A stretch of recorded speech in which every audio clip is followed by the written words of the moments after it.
ध्यान में हम हर चीज़ साक्षी भाव से देखते हैं, जिसके कारण हो क्या रहा है, धीरे धीरे जैसे जैसे मैंने ध्यान बढ़ाया, जीवन की घटनाएं, परिस्थिति, वस्तु, व्यक्ति सबके साथ साक्षी भाव से देखने की धीरे धीरे आदत होने लगी। तो ध्यान बहुत ज़रूरी है हमारे सबके जीवन में, जिससे हमारा जीवन तो बदलता है, हमारे रिलेशनशिप्स बदलते हैं, लाइफ में बहुत कुछ बदलाव आता है ध्यान से। हम हैं PSSM पत्री जी के संग, हम हैं PSSM सांसों के संग। नमस्कार मित्रों, एक बार फिर से स्वागत करती हूँ आपका हम हैं PSSM में। मैं ऋतु। पिछले एपिसोड में हमने संध्या जी से उनके ध्यान के अनुभवों के बारे में जाना था, जिसमें उन्होंने पास्ट लाइफ के साथ अपने एक्सपीरियंस शेयर किए थे और स्वर्णा मैम का भी जिक्र किया था। तो आइए हम जानते हैं उनसे और अनुभवों के बारे में। नमस्कार मैम। नमस्ते मैम। एक बार फिर से आपका स्वागत है हमारे इस शो में, हम हैं PSSM। संध्या जी, पिछले एपिसोड में आपने बताया था कि आपके पास्ट लाइफ के कुछ खास एक्सपीरियंसेस जो आपने स्वर्णा मैम के साथ एक्सपीरियंस किए उनके गाइडेंस में, क्या आपके और भी कुछ अनुभव हैं, हम जानना चाहेंगे। जी मैम, पास्ट लाइफ के बारे में बताऊं तो 3-4 एक्सपीरियंसेस हैं मेरे। एक्चुअली हमारे यहाँ एकता पिरामिड में 48 आवर्स का ध्यान होता है, उसमें एक बार एक्सपीरियंस हुआ था। और मारुति पिरामिड में 72 आवर्स का वर्कशॉप होता है, ध्यान और कुछ एक्टिविटीज़ होते हैं स्वर्णा मैम के साथ और बाकी मास्टर्स के साथ भी। तो उसमें भी काफ़ी मेरे अनुभव रहे। एकता पिरामिड में मैंने जो अनुभव लिया था वो मैंने आपको ऑलरेडी बताया था कि मेरे और हस्बैंड के काफ़ी टसल होते थे। तो मुझे हमेशा लगता था कि ऐसा क्यों है, ये चीज़ कहीं ना कहीं रुकनी चाहिए। वो उनको बदलना मुश्किल है, मैं अपने आप को बदल सकती हूँ, मगर कैसे बदलूँ ये समझ में नहीं आ रहा था।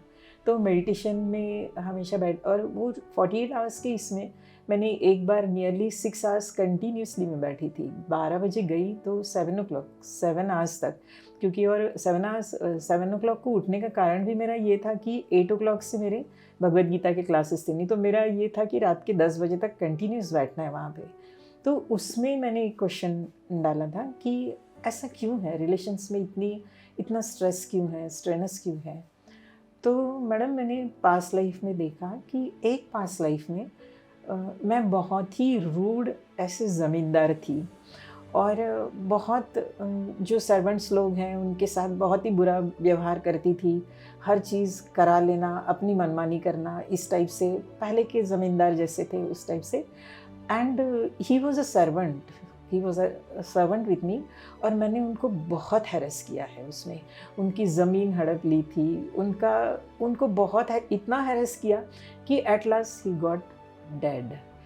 और फिर मुझे लगने लगा, उसके बाद मैंने मैम से पूछा कि मैम मैंने पास्ट लाइफ में ऐसे ऐसे देखा है, एंड ऐसे कहीं ना कहीं लग रहा था कि वो ज़मींदार मैं हूँ and that servant was my husband. फिर मैडम बोले, मैडम बनता है ना अभी हैरेस करना उनका। तब मुझे जब भी उसके बाद एक्सपीरियंसेस कुछ लाइफ में होते रहे तो मैं यही बोलती थी मन ही मन कि यार मैंने सब ये किया है तुम्हारे साथ, तो बनता है ये सब तुम्हारा। जिसके कारण रिलेशंस बहुत स्मूथ, क्योंकि अभी टसल बोथ साइडेड नहीं रही, वन साइडेड रही, जिसके कारण देखिए ध्यान और पास्ट लाइफ के कारण एक बहुत ही स्ट्रेनस रिलेशंस जो थे वो एकदम स्मूथ हो गए। और सेकंड थिंग है मैम, मैं एक्चुअली हमारे घर का सेटअप ऐसे है कि मैं एक्चुअली इनकी सेकंड वाइफ हूँ। बच्चे जो मेरे हैं, दोनों बच्चे, वो बच्चों को मैंने ब्रॉटअप किया है। मेरा छोटा वाला बच्चा 1 साल का था मैं जब इस घर में शादी करके आई, और बड़ा वाला 7 years का था। मगर मेरे दिमाग में शादी करते समय एक ही था कि इन बच्चों को मेरे को पैरों पे खड़ा करना है और समर्थ बनाना है, बाकी कुछ नहीं। बाकी जो लोग जो बोल रहे हैं बोलने दो, इसीलिए उनको अच्छे से अच्छे स्कूलिंग, कॉलेज और वो सब प्रोवाइड करते हुए बस इनको पैरों पे। और मैं खुद एक बड़े शहर से आई थी, उसके कारण छोटे शहर के बच्चे थोड़े से ज़्यादा ही लड़ियाए हुए पैम्पर्ड रहने से मैं थोड़ा सा उनको ये करती थी कि ऐसे नहीं रहना है तुमको। कल को अगर बड़े शहरों में रहने गए तो 10 लोगों से फाइट करना भी तुमको आना चाहिए, समाज में रहना भी आना चाहिए। हर चीज़ में रोते गाते रहोगे तो नहीं होगा। इस तरीके से मैंने उनको ब्रॉटअप किया। तो ऐसे में लोग बहुत तरीके से बोलते थे, बहुत बार घर से भी विरोध होता था, मगर मेरा ये था कि नहीं, इन बच्चों को मुझे स्ट्रॉन्ग बनाना है यार, ये एक दिमाग में था। और उस समय मैं उसी तरीके से उनको ब्रॉटअप किया। मगर मेरे दिमाग में एक क्वेश्चन हमेशा आता था, मैम बच्चों को छोटे से बड़ा करना इतना आसान नहीं है, वो भी अपने बच्चे रहने से बात अलग हो जाती है। और जब इस टाइप का सेटअप रहता है ना, तो हम थोड़ा भी गुस्सा करेंगे तो बाकी समाज बहुत कुछ बोलता है, मगर मैंने किसी की परवाह नहीं की। मेरे दिमाग में बस एक ही संकल्प था कि इनको समर्थ बनाना है। तो मुझे ऐसे लगने लगा कि उसमें मुझे बहुत कुछ झेलना पड़ा, सोसाइटी से, अपने रिलेटिव से, बहुत बार अपने हस्बैंड से भी, मतलब। मगर मैं हर चीज़ को दरकिनार करके एक मैंने एम रखा था कि कुछ भी हो यार, वो ये होना चाहिए। उसके लिए मैंने खुद अपनी, I was working as scientist in DRDO। I left my job कि इनका DPS में अच्छे स्कूल में एडमिशन बच्चों का अगर हो जाए तो ठीक है, सेंट्रल स्कूल क्योंकि था, मैं नागपुर में थी, तो अगर इनको अच्छे से अच्छी मैं स्कूलिंग दी, उसके लिए मुझे अपना थोड़ा सा जॉब सैक्रिफाइस करना पड़ेगा। मेरी जो कुछ ये है, मतलब पर्सनालिटी है, उसको मुझे बहुत कुछ खोना पड़ा है, अस्तित्व खोना पड़ा है। मगर मैंने ये सब एक्सेप्ट करते हुए उनको बढ़ाया है। और मुझे आज खुशी है कि मैंने 200% दिया है इन बच्चों को समर्थ बनाने के लिए। मगर मुझे उस समय एक बार लगता था कि यार मेरे पास सब कुछ था, मेरे पास डिग्री थी, मैं अच्छे बड़े शहर में थी, मेरे पास क्या नहीं था। And that time also I was working as scientist and he was not having such a good post. He just became officer and I was class 1 officer. मतलब तो भी मैंने बहुत कुछ कॉम्प्रोमाइज़ किया। दिमाग में एक ही था, ऐसा क्या है, ऐसे क्यों हुआ, मतलब हर चीज़ छोड़ के मैं एक तो बड़े शहर से इतने छोटे जगह पे क्यों आई, क्या है, मतलब ऐसा क्या था। तो मैम मुझे पिछले इसमें मैंने पास्ट लाइफ में फिर ये क्वेश्चन डाला था, वो भी एकता पिरामिड में ही हुआ था। तो मैंने ये क्वेश्चन डाला कि ऐसा क्या हुआ कि ये सब मेरा अपना अस्तित्व, हर चीज़ को कॉम्प्रोमाइज़ करके मैं इन बच्चों के पीछे आई हूँ। केवल वही था, मतलब ऐसे हस्बैंड से बहुत ऐसे ये, because at the age of 35 I got married, तो उस समय and I was very spiritual that time also. तो ऐसे कुछ बाकी चीज़ों की अपेक्षा नहीं थी, बस इन ऐसा क्या है इन बच्चों से इतने दूर रहते हुए क्या है, मतलब।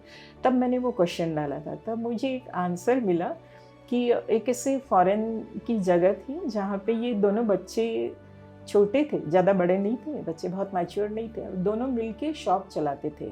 बहुत बड़ी शॉप थी इन बच्चों की। और मैं उस शॉप के सामने खड़ी रह के बहुत दिनों तक देखती थी कि ये दोनों ही चलाते हैं कि इनके साथ कोई है। और फिर मैंने धीरे धीरे इन बच्चों से पहचान बढ़ाई कि ऐसे कैसे तुम इतने छोटे रहते हुए ये सब कर रहे हो।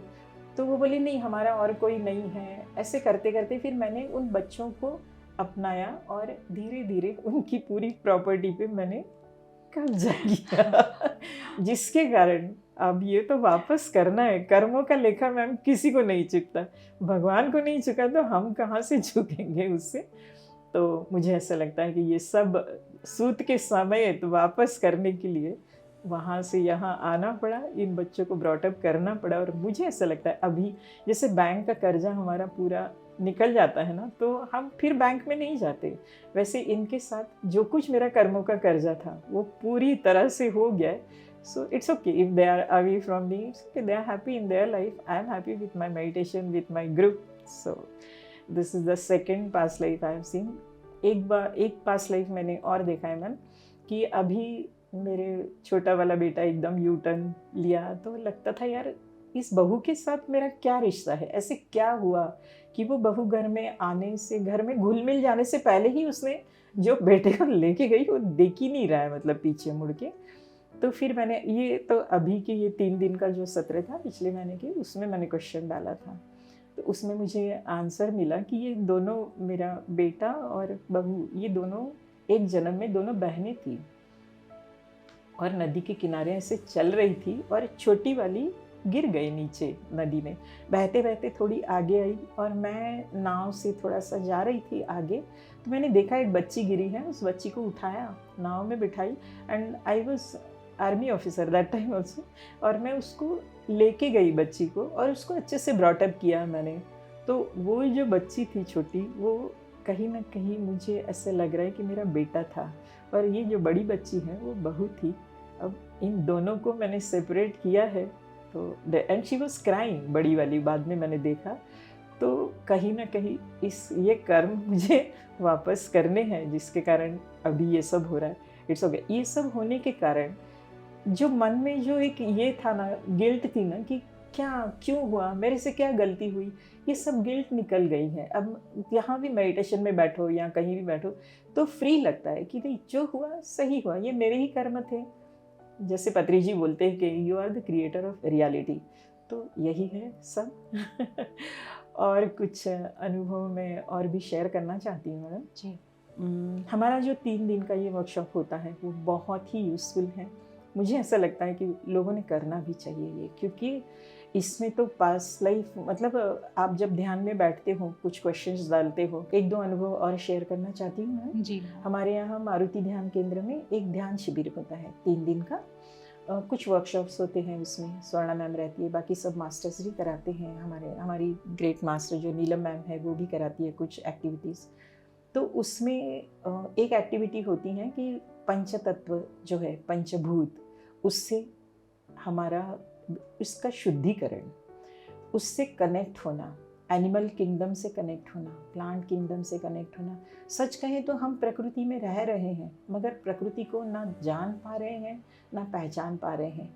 ये 3 दिन के वर्कशॉप से हमें इतना, जैसे अग्नि तत्व है जो हमारे अंदर केवल 4% है, मगर वो इतना उपयोगी है। उससे थर्ड आई ओपन होती है, हमारे जठराग्नि है, हमारे शरीर में अनेक प्रकार के अग्नि, ज्ञानाग्नि है, ज्ञानाग्नि दर्द कर्माणम बोलती है भगवद गीता। तो ये है मेंटल फायर है, 5 प्रकार के अग्नि हमारे ही अंदर है। और वो अग्नि तत्व इतना इम्पॉर्टेंट है कि वो अगर 4% से नीचे हो जाए तो हम डलनेस आता है, डिप्रेशन में जाते हैं। तो ये जो पंच तत्व है, इसका बैलेंस हमारे बॉडी में बहुत ज़रूरी है। वो थोड़ा सा इधर उधर होने से हमारे बॉडी पे इफेक्ट होता है, बॉडी, माइंड, इंटेलेक्ट और एट लास्ट आत्मा पे भी इफेक्ट होता है। तो कैसे हैं ये, कि क्या है पंचतत्व और कैसे इसको बैलेंस करना चाहिए, ये सब इन 3 दिन के ध्यान शिविर में बताया जाता है। मैडम के कुछ लेक्चर्स होते हैं इसके बारे में, ये बहुत ही उपयोगी हैं। जो पंचभूतों की शुद्धि है, पंचतत्वों का जो बैलेंसिंग है वो भी बताया जाता है। और एक मैडम एक चीज़ होती है उसमें कि हम एनिमल किंगडम, प्लांट किंगडम, कैसे हम जुड़ सकते हैं उनसे। इस एनिमल किंगडम से पावर एनिमल, जो हमको एक छोटी सी एक्टिविटी कराई जाती है, इनर चाइल्ड, बहुत ही इंटरेस्टिंग है मैम। इनर चाइल्ड में एक पावर एनिमल लिया जाता है जिसके सहारे हम आगे बढ़ते हैं। पावर एनिमल इसीलिए लिया जाता है कि देखिए, हर देवता के साथ एक एक एनिमल रहता है, तो क्यों ना हमारे साथ भी एक फेवरेट, हमारा एक पेट हो, और जो हमको बहुत मदद करता है। नोइंगली अननोइंगली हम उनके साथ जुड़े रहते हैं। और वो एनिमल भी हमारे जो इनर चाइल्ड की जो एक्टिविटी है वो इसीलिए इम्पॉर्टेंट है, क्योंकि जब हम चाइल्डहुड में रहते हैं ना, उस समय एक अलग पर्सनालिटी रहती है हमारी एक बोल्डनेस रहता है, एक आनंद रहता है, एक मज़ेदार रहते हैं हम लोग मगर जैसे जैसे जीवन के अनुभव आते हैं, लड़कियों तो और होता है, लड़की है, पेरेंट्स भी पीछे पड़े रहते हैं, फिर ससुराल में तो और दबाया जाता है, हस्बैंड से लेके बाकी रिलेटिव सब। उसके कारण हमारी ओरिजिनल पर्सनालिटी हम खो देते हैं, और दैट चाइल्डहुड हम खोते हैं, ऐसे लगता है। तो उस एक्टिविटी में उस हमारे इनर चाइल्ड से फिर एक बार हम मिलते हैं और उस चाइल्ड को सिक्योर करते हैं कि जो तुम्हारा था ना पर्सनालिटी, वही रहेगा, आई एम विथ यू। और सच में वो एक्टिविटी करने के बाद इतना हल्का महसूस होता है और लगता है कि नहीं, हम क्यों इतने बदले हैं, हमको फिर से चाइल्डहुड हमारा आना चाहिए। और ये मेडिटेशन से होता है मैम, क्योंकि मेडिटेशन से आप अंदर से इतने स्ट्रांग हो जाते हो कि बाहर की चीज़ों का आपके ऊपर इफेक्ट नहीं होता। As if you are sitting in AC room में जब बैठते हो ना, तो बाहर की आवाज़ नहीं आती है आपको। वैसे ही मेडिटेशन से होता है कि आप अपने में मस्त रहते हो, और मस्त रहने की कोशिश भी आपकी सफल होती है। ये इनर चाइल्ड से होता है, प्लांट एनिमल किंगडम से भी आप कनेक्ट हो जाते हैं उसके कारण आपके जीवन में, हमारे जीवन में एनिमल्स का क्या इम्पोर्टेंस है ये भी हमको इस एक्टिविटी से पता चलता है। They are our friends. अभी जैसे एक मैम ने जो शाकाहारी का ये किया था, animal kingdom is our friend. तो हम अपने फ्रेंड का गला काटते हैं, हम उनको काट के खाते हैं, ये पॉसिबल नहीं है। तो ये सब चीज़ें डायरेक्टली इनडायरेक्टली हमें इस 3 दिन के वर्कशॉप में सिखाया जाता है। इसके बाद प्लांट किंगडम के बारे में बताया जाता है। प्लांट्स के साथ एक्चुअली हमारे घर में हम प्लांट्स लगाते हैं, आजू बाजू में रहते हैं, मगर हमको पता ही नहीं रहता कि हम इनसे कनेक्ट हो सकते हैं। और उसमें वही हमने सीखा है कि जब हम बहुत हमारी एनर्जी लेवल डाउन हो जाती है या हम डिप्रेशन में जाते हैं, कभी ऐसे होता है घर में कुछ प्रसंग ऐसे होते हैं, तो हमारे आसपास हमारे घर के आंगन में रहते ही हैं, तो हम 5 मिनट जाके उनके साथ बैठे, बहुत अच्छा लगता है उससे। और प्लांट किंगडम से जब हम कनेक्ट होते हैं ना, तो एक अलग ऊर्जा मिलती है। प्लस साक्षी भाव से प्लांट हमें सिखाते हैं कैसे जीवन जीना है। कुछ भी हो, प्लांट्स तकरार नहीं करते, चाहे हम पत्थर मारे, चाहे हम उनसे प्यार करें, there is no reaction from them. So कितनी अच्छी सीख एक प्लांट हमको दे रही है, और हम अभी तक इससे वंचित थे। ये सब हमने सीखा है इस 3 दिन के वर्कशॉप में। सो मुझे ऐसा लगता है ये 3 दिन का वर्कशॉप सभी ने करना चाहिए। और भी कुछ एक्टिविटीज़ उसमें होते हैं जो हमारे लिए बहुत यूज़फुल है। तो इस प्रकार मेडिटेशन में आने के बाद बहुत सारी चीज़ें सीखने मिली हैं, और ये सीख के कारण जीवन बहुत हल्का। मैंने बताया था कि पहले मैं भक्ति में थी, मगर जीवन एक बोझ जैसा लगता था, मगर जब से मेडिटेशन में आए हैं 2-2.5 साल से, एक हल्के फुल्के महसूस कर रहे हैं। और आखिरी मैसेज तो मैं यही दूंगी सबको कि आपको भी अपना जीवन एंजॉय करना है, स्वस्थ रहना है, मस्त रहना है, तो आप सब ज़रूर मेडिटेशन करिए। संध्या जी, पिरामिड और ध्यान के बारे में तो हमने बातें कर ली। पत्री जी के और भी अन्य 2 कॉन्सेप्ट्स हैं, स्वाध्याय और शाकाहार। कृपया हमें इसके बारे में बताएं। स्वाध्याय मैम, रितु मैम, स्वाध्याय आप पूछोगे तो मेरा ज़्यादा से ज़्यादा स्वाध्याय भगवद गीता के बारे में ही चलता है। उस गीता के मूल ग्रंथ गीता का, और उससे रिलेटेड जैसे विनोबा भावे की भगवद गीता, लोकमान्य तिलक की फ्रीडम फाइटर्स की दृष्टि से भगवद गीता, प्लस आध्यात्मिक लोगों की दृष्टि से भगवद गीता, एक ध्यानी की दृष्टि से भगवद गीता, ये मैं पढ़ती रहती हूँ, उसके नोट्स वगैरह बनाती रहती हूँ। Bhagavad Gita I think it is my heart, मतलब मैं उसके साथ रहती हूँ। बाकी पुस्तकें थोड़ी बहुत, एक योगी की आत्मकथा मैंने अभी इनके साथ जब हैदराबाद में थी तब मैंने उसके ऑडियोज़ सुने। मेरे पास बुक नहीं थी, मगर मैंने ऑडियोज़ सुने उनके पूरे। और 40 मैसेजेस फ्रॉम 40 मास्टर्स जो हैं, वो एक बुक पढ़ी, वो मुझे बहुत अपील कर गई, क्योंकि कृष्ण ने अपने जो मैसेजेस उसमें छोड़े हैं कि कृष्ण एक मल्टी डायमेंशनल पर्सनैलिटी है। देखिए, आप भी जानते रहोगे कि पूरे कृष्ण को कोई नहीं बचता, कोई बाल कृष्ण को बचता है, कोई योगेश्वर को बचता है, कोई ऐसे अलग अलग इसमें, क्योंकि because he has got an multi dimensional personality. तो वो जो मल्टी डायमेंशनल पर्सनैलिटी उन्होंने कहा है कि वो डेवलप कैसे हुई, तो मैंने 1000 साल तक उसके लिए ध्यान किया है।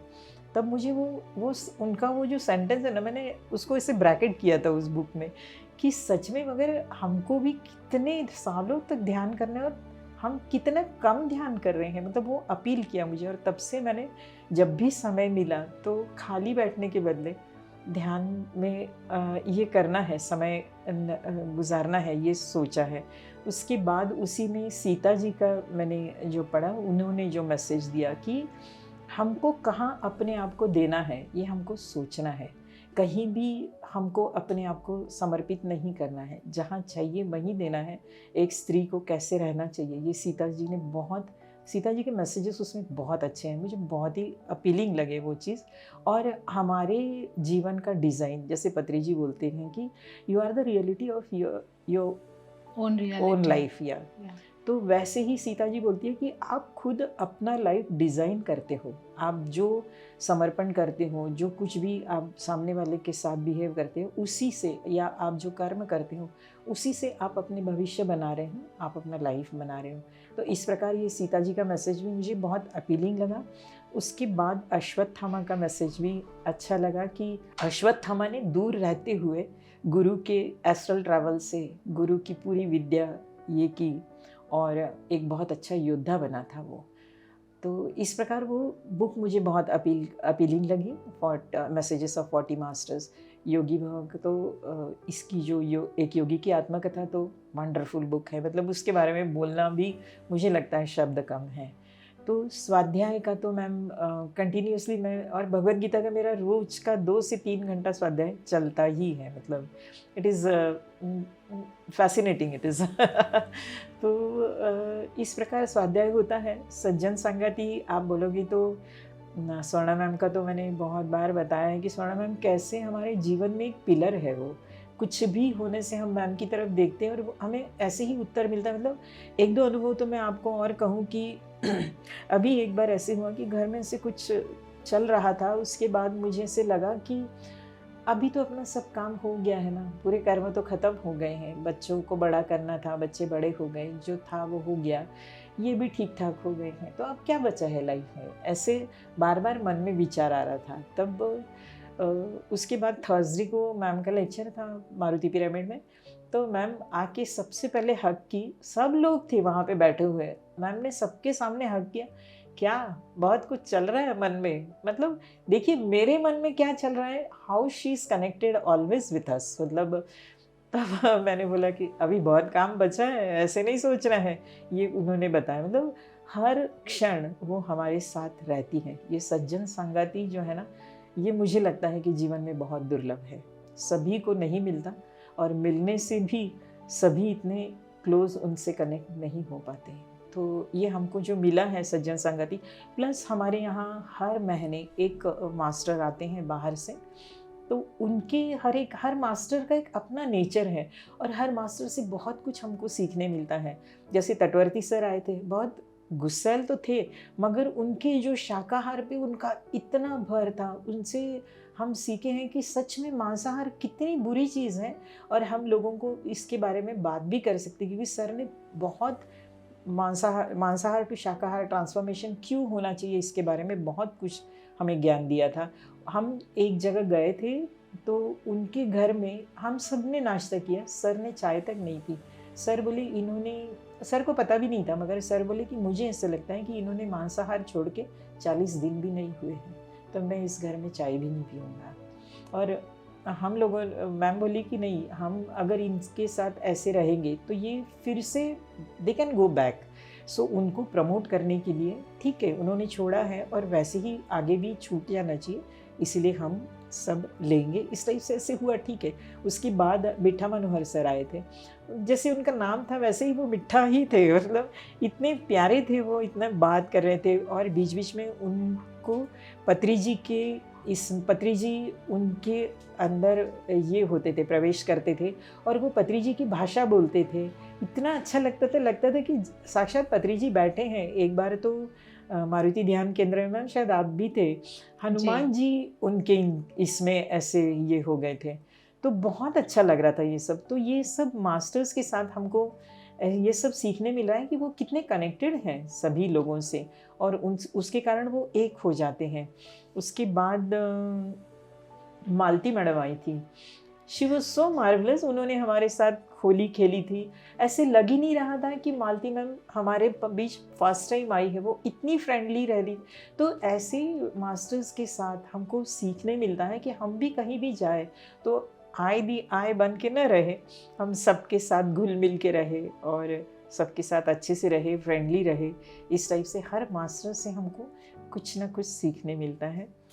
स्वर्णा मैम से तो बहुत कुछ सीखने मिलता है कि जीवन में कैसे रहना है, हमारा व्यवहार कैसे चाहिए, कैसे फ्रेंडली सबके साथ रहने चाहिए। फ्रेंडली रहते रहते किसी ने, सामने वाले ने गलती की तो डायरेक्ट ना बोलते हुए इनडायरेक्टली कैसे उसको प्यार से ये करना चाहिए, ये सब हम उनसे सीख ही रहे हैं अभी भी। तो ये सज्जन संगति जो है ये हमको बहुत कुछ सिखा रही है। इस प्रकार स्वाध्याय, सज्जन संगति और ये सबसे हमारी आत्मोन्नति और जीवन की प्रगति हंसते खेलते हो रही है, because meditation is with us. So जी, तो शाकाहार, आप ध्यान के पहले शाकाहारी थे कि आपने ध्यान के बाद शाकाहार अपनाया? मैम, ध्यान के पहले हम शाकाहारी थे, बहुत बचपन में हम पूरा परिवार ही मांसाहारी था। उसके बाद हमारी माँ जो है वो रामायण पढ़ने लगी, रामायण सुनती थी वो, जिसके कारण उसने छोड़ दिया था। फिर धीरे धीरे घर में बनना कम हो गया था, और मगर बच्चों को पसंद है तो एक माँ करती है, हम लोग 5 थे, एक नहीं तो फिर उसमें मगर एक दिन ऐसे हुआ कि हमारे घर में उस समय बहुत पुराना घर और उसमें काफ़ी मुर्गियाँ थी, फिर अंडे, वो एक मज़ा थी मतलब बचपन की। तो मगर उसमें एक बहुत फेवरेट मुर्गी थी ब्लैक कलर की, तो उसको जब थोड़ा सा ये हुआ तो बोले नहीं आज इसको, मैं बोली नहीं नहीं नहीं इसको नहीं करते हुए बहुत रोए हम। मगर उसको जब ये किया गया ना तब लगा नहीं यार कुछ तो गलत हो रहा है मतलब इनके साथ। उसके बाद मांसाहार बंद हो गया और मैं घर में अकेली थी, चारों ब्रदर्स, और मैं नहीं खा रही हूँ, इसीलिए भैया लोग भी सब बोले कि संध्या नहीं खा रही ना, छोड़ दो, अपन नहीं खाते सब ऐसे होते। सब पूरा परिवार शाकाहारी हो गया। और उसके बाद तो हम ध्यान में अभी आए, मगर पहले से हम, उसके बाद फिर रामायण वगैरह हम भी पढ़ने लगे, और जिसके कारण अपने आप छूट ही गया, उस तरफ रहा ही नहीं, मतलब खिंचाव ही नहीं रहा शाकाहार की तरफ। तो आपने बहुत पहले ही शाकाहार को अपना लिया जी, और ध्यान के साथ आपने बहुत सी चीज़ों को, इतनी विपरीत परिस्थितियों में स्वयं को सशक्त रखा, आपके अंदर स्वीकार भाव भी आया। तो आपके इतने सुंदर अनुभव हैं संध्या जी कि दर्शकों को इससे इतना गाइडेंस मिलेगा कि वो क्यों नहीं ध्यान और शाकाहार को अपनाएंगे। तो आपका बहुत बहुत धन्यवाद इस कार्यक्रम में आने के लिए। तो मित्रों, आज हमने संध्या जी से उनके ध्यान के अनुभवों के बारे में जाना और उनकी ध्यान की जर्नी से बहुत से तथ्यों को समझा, जैसे स्वाध्याय, सज्जन सांगत्य, शाकाहार, पत्री जी के सभी कॉन्सेप्ट्स को उन्होंने अपने जीवन में पूरी तरह से अपनाया और लाभ भी प्राप्त किया। तो उनके अनुभवों से हम भी प्रेरित होते हुए अपनी ध्यान की यात्रा को आगे बढ़ाएंगे। अगले हम हैं PSSM के एपिसोड में हम एक नए ध्यानी मास्टर से मिलेंगे और उनके अनुभवों को साझा करेंगे। तब तक देखते रहिए PMC Hindi. Thank you. PMC Hindi बदले जी